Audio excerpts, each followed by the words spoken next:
सर्दियों के लिए आज मैं बनाऊंगी एक ऐसी हेल्दी ड्रिंक जो आपको बहुत स्ट्रॉन्ग बनाएगी। इसमें मैं चीनी, गुड़ या शहद का इस्तेमाल नहीं कर रही, बट फिर भी ये ड्रिंक मीठी और टेस्टी है। तो यहाँ सबसे पहले हम लेंगे ड्राइड खजूर। ये आपको बहुत आसानी से किसी भी किराने की शॉप में मिल जाएंगे। तो इसके हम बीज निकाल के रेडी करेंगे। तो यहाँ जो ऊपर का इसका टॉप है, इसको पहले आप एक नाइफ की हेल्प से काटें। और क्योंकि ये बहुत हार्ड होते हैं, हमें इसको थोड़ा कूट लेंगे हम इसको, और उसके बाद हम इसके बीज निकालेंगे। मैं इस पे कर रही हूँ, आप चाहें तो किचन के कपड़े में रखकर भी ऊपर से कूट के इसको निकाल सकते हैं। तो आप देखें, अब आप ये बीज निकालें, ये अब काफी सॉफ्ट हो गए हैं। इसी तरह से आप सारे खजूर के बीज निकाल के उनको रेडी करें। तो ये अब बिल्कुल तैयार है।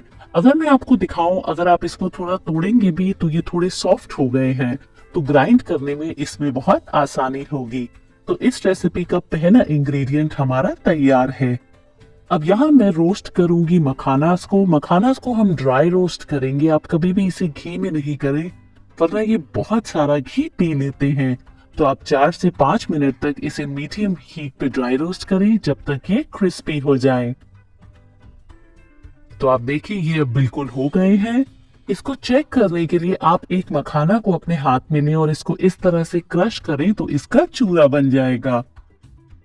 तो अब हमारा सेकंड इंग्रेडिएंट भी रेडी है। अब यहाँ एक पैन में मैं डालूंगी 2 चम्मच देसी घी। तो इस रेसिपी में हम सिर्फ 2 चम्मच घी का इस्तेमाल करेंगे। और घी गर्म होने के बाद हम इसमें डालेंगे गोंद। गोंद को आप हमेशा थोड़ा थोड़ा करके डालें, आप एक साथ नहीं डालें, वरना ये आपकी कच्ची रह जाएगी। दूसरी बात जो आपको ध्यान रखनी है, गोंद को कुक करते वक्त आप इसको बहुत लो हीट में नहीं करें या बहुत हाई हीट पे नहीं करें, वरना ये अंदर से कच्ची रह जाएगी और आपके दांतों में चिपकेगी। तो ये बहुत जल्दी फूल के बड़ी हो जाती है। और अगर आपको कहीं लगे कि इसके कुछ मोटे पीसेस हैं, तो आप गोंद को थोड़ा कूट के छोटा कर लें। तो ये देखिए, ये अब बिल्कुल रेडी है। इसको अब हम निकाल लेंगे और उसी तरह से बची हुई गोंद को भी हम अच्छे से रोस्ट करेंगे। तो कुछ ही सेकंड्स में ये फूल के बिल्कुल बड़ी हो जाती है। ये बहुत ही फायदेमंद है सर्दियों में, तो ये आपको बहुत हेल्प करेगी और गर्म रखेगी। तो इसको भी अब आप एक प्लेट में ट्रांसफर करें। तो गोंद भी हमारी अब रेडी है। अब उसी पैन में हम डालेंगे काजू। काजू को हमें रोस्ट करना है 2 से 3 मिनट तक, ताकि उसमें हल्का गोल्डन कलर आए। आप इस रेसिपी के लिए अपनी पसंद की कोई भी नट्स ले सकते हैं जो आपको पसंद है। तो आप देखें, ये भी अब बिल्कुल रेडी है। इसको भी अब आप निकाल लें। अब काजू भी हमारे बन के तैयार हैं। यहाँ अब हम लेंगे बादाम, और बादाम को भी हमें 2 से 3 मिनट तक घी में रोस्ट करना है। बादाम का कलर तो नहीं चेंज होता, बल्कि ये फूल के थोड़े मोटे हो जाते हैं, तो वो साइन है कि बादाम आपके रेडी हैं। तो अब अगर आप देखें, इसको बादाम आपके हल्के फूल चुके हैं। तो इसको भी अब हम निकाल के ट्रांसफर करेंगे। ये भी अब हमारे तैयार हैं। उसी में अब हम डालेंगे पिस्ता। पिस्ता को भी हमें 1 से 2 मिनट तक अच्छे से भूनना है। आप चाहे तो इसमें अखरोट या फिर अपने पसंद की कोई भी पंपकिन सीड्स भी डाल सकते हैं। तो इसको भी मैंने 2 मिनट तक भून लिया है। इसको भी अब आप एक जगह निकाल के रेडी रखें। तो आप देखिए, हमारे सारे अब जो इंग्रेडिएंट्स हैं वो ऑलमोस्ट तैयार हैं।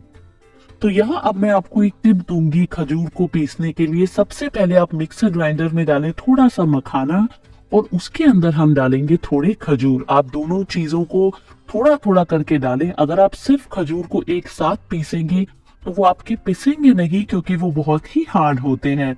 बट अगर आप मखानों के साथ उसको पीसेंगे तो वो बहुत जल्दी ग्राइंड हो जाएंगे। तो यहाँ आप देखिए, इसका पाउडर बन चुका है। इसमें अब मैं डालूंगी बाकी के हमारे मखानास और खजूर। तो आप थोड़े से मखानास और डालें। तो मैं इसको 3 बैचेस में अच्छे से ग्राइंड करूंगी। तो लीजिए, हमारा सेकंड बैच भी हो गया है। अब फाइनली हम सारे मखानास और खजूर को डाल के एक फाइनल मिक्स देंगे। तो यहाँ अब मैं आपको अगर टेक्सचर दिखाऊं, आप देखिए, ये सॉफ्ट है, बिल्कुल फाइन नहीं है, थोड़ा सा दरदरा है, बट ऐसा ही हमें चाहिए। अब दूसरे जार में हम डालेंगे बादाम, उसी के साथ हमारे काजू, पिस्ता,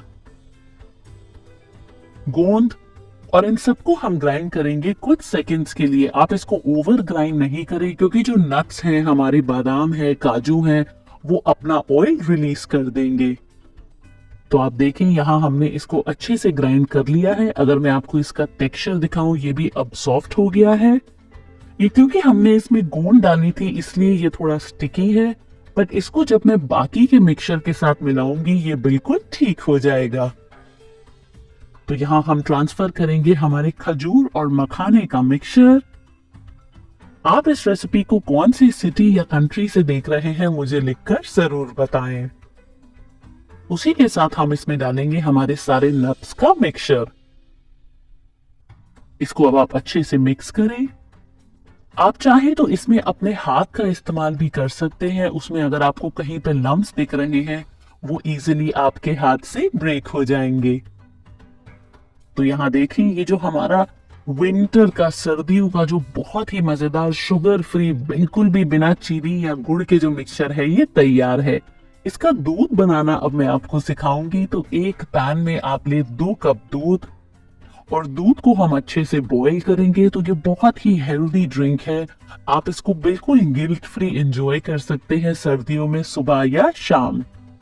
अब जब दूध हमारा अच्छे से गर्म हो गया है तो हम इसमें डालेंगे हमारे इंग्रेडिएंट्स। तो यहाँ क्योंकि मैं 2 ग्लास बना रही हूँ, मैं इसमें 2 चम्मच हमारा जो मिक्सचर हमने तैयार किया है वो डालेंगे। उसी के साथ मैं इसमें डालूंगी थोड़ी सी हल्दी, क्योंकि ये अगेन बहुत हेल्दी है। उसी के साथ थोड़ा सा इलायची पाउडर फॉर फ्लेवरिंग। इसको अब आप अच्छे से मिक्स करें। तो अगर आप चाहें तो ऐसे भी पी सकते हैं, बट मैं ऊपर से थोड़ी चीजें और डालना पसंद करती हूँ, उससे जो टेस्ट है इसका बहुत ही बढ़ जाता है। अब हम इसमें डालेंगे बारीक कटे हुए बादाम, उसी के साथ पिस्ता और थोड़ी सी किशमिश। इन सबको अभी हमें अच्छे से बॉईल करना है। उससे पहले आप डालें थोड़ा सा नटमेग, और इसको आप थोड़ा सा घिस के डालें जायफल को। बहुत अच्छा फ्लेवर आता है, इस टाइम पे बहुत अच्छी खुशबू आ रही है इस मिल्क में से। ये बहुत ही हेल्दी है। अगर आपको ये मेरी मिल्क रेसिपी पसंद आई होगी तो आपको सुट का जो कि बेसन दूध है वो भी बहुत पसंद आएगा। बिल्कुल बेसन हलवे जैसा टेस्ट करता है, उसका लिंक भी मैं यहाँ दूंगी, आप उसको भी जरूर चेक करें। तो आप देखें ये अब बिल्कुल हमारा रेडी है।